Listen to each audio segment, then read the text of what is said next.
சாரோட தயாரிப்பு நிறுவனத்துல இருந்து ராஜசேகரன் பாண்டியன் அவரை வந்து மாத்திருக்காங்க. கதை தேர்வு வந்து சூர்யா சார்கிட்ட போகணும்னா முதல்ல வந்து அவர்கிட்ட போய் பார்த்துட்டு பர்மிஷன் வாங்கிட்டு தான் போகணுன்ற அளவுக்குலாம் இண்டஸ்ட்ரியில வந்து பேச்சு அடிபட்டுச்சு இல்லையா? இப்போ அவரை வந்து மாத்திருக்காங்க, அவரோட நண்பருக்கு வந்து அந்த பதவியை கொடுத்துருக்காங்க, கதை தேர்வு செய்யறது அப்படின்னு சொல்லியிருக்காங்க.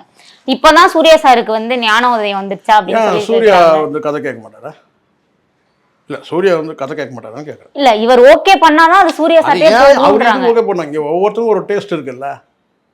பொண்டாட்டியே கேட்கக்கூடாதுன்ற நான் பொண்டாட்டியே கேட்கக்கூடாது. அம்மா ஒரு விஷயம் நல்லா புரிஞ்சுக்கணும். நீங்கள் இங்கே ஒவ்வொருத்தருக்கும் தனித்தனி சிந்தனை இருக்குது, தனித்தனி டேஸ்ட் இருக்குது. நீங்கள் என்ன தான் ஒன்று கேட்டால் கூட, நீங்கள் கதையை கேட்டால் கூட உங்களுக்கு பிடிக்கலாம். அதை கொண்டு போய் உங்கள்கிட்ட சொல்லும் போது நீங்கள் பொறுமையாக உட்காந்து கேட்கணும். சரிங்களா? உங்களுக்கு அந்த பொறுமை இல்லாமல் இன்னொருத்தட்ட அந்த பொறுப்பை ஒப்படைச்சிங்கன்னா இங்கே இதுதான் சிக்கலே. முழுக்க முழுக்க கதையை வந்து பார்த்தீங்கன்னா இவரே நான் புதிய இயக்குனர் இருக்கட்டும், பழைய இயக்குனர் இருக்கட்டும், துணை இயக்குனர் இருக்கட்டும், யாருன்னா இருக்கட்டும், கதை சொல்ல வந்தாங்கன்னு கேட்டால் அதுக்கான நேரத்தை ஒதுக்கி அதை விட இன்னும் இவர் வந்து பெரிய வேலை இருக்க போது நான் கேட்குறேன். அதுக்கப்புறம் ஃபுல் ரெஸ்ட்டு கொடுத்துட்டாங்கன்னா அப்புறம் உட்காந்து கதையை தான் கேட்டுருக்கணும்.